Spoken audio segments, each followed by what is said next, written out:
간밤 있었던 글로벌 이슈들 함께 체크해 보겠습니다. 이번 주 글로벌 증시의 가장 큰 화두는 단연 FOMC였습니다. 예상대로 0.25%포인트를 올렸고요. 시장은 이를 비둘기적으로 해석하면서 각종 지수를 끌어올렸습니다. 이런 가운데 월가에서도 여러 코멘트들이 나왔습니다. 지금부터 함께 체크해 보겠습니다. 먼저 골드만삭스는 연준이 인플레이션을 어느 정도 완화됐다는 점을 인정했다, 이렇게 전했는데요.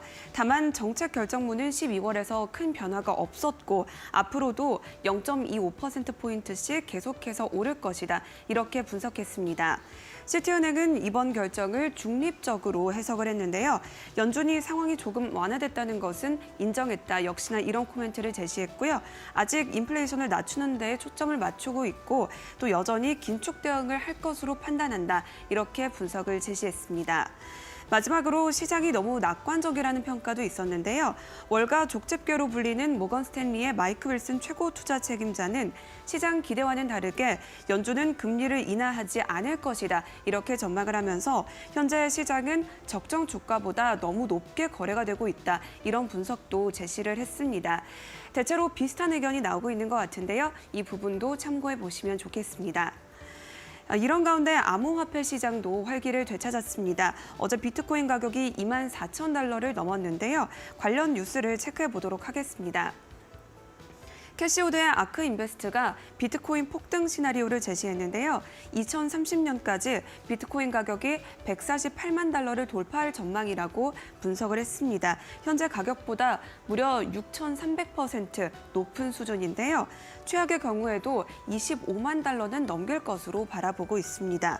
그러면서 아크인베스트는 투자자들에게 필요한 것은 약간의 인내와 믿음이다, 이런 의견을 제시하기도 했습니다. 지난해 있었던 FTX 사태가 장기적으로는 긍정적인 영향을 미칠 거라는 입장이었는데요. 해당 사건 이후에 거래소들이 보다 투명한 운영 체계를 갖추게 됐다면서 이는 곧 시장에 대한 신뢰 회복으로 이어질 것이다, 이렇게 내다봤습니다.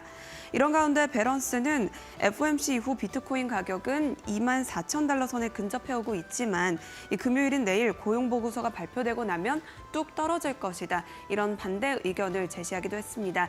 이 부분도 참고해 보시기 바랍니다. 다음은 메타와 관련한 소식을 보도록 하겠습니다. 뱅크 오브 아메리카가 메타에 대한 투자 의견을 상향 조정했습니다.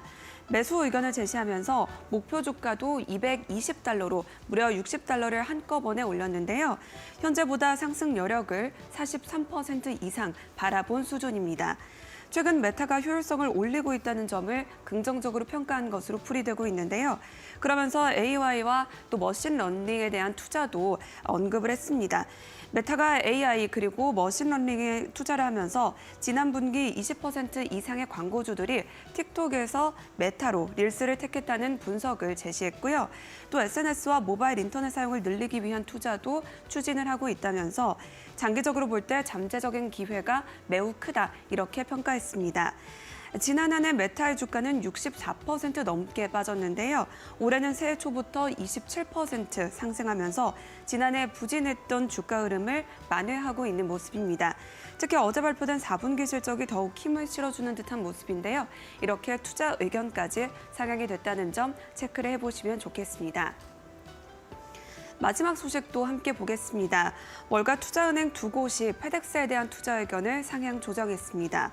뱅크 오브 아메리카와 시티은행이 기존 보유였던 의견을 매수로 올린 건데요. 목표 주가도 높였습니다. 두 곳 모두 상승 여력을 20% 정도 바라보면서 뱅크 오브 아메리카는 233달러, 그리고 시티은행은 240달러를 제시했습니다. 페덱스의 감원 소식에 따른 결정으로 분석이 되고 있는데요. 페덱스는 어제 10%가량의 임직원을 해고하겠다고 발표한 바 있습니다. 소비자 수요가 줄어들면서 비용을 절감해야겠다고 판단한 것 같은데요.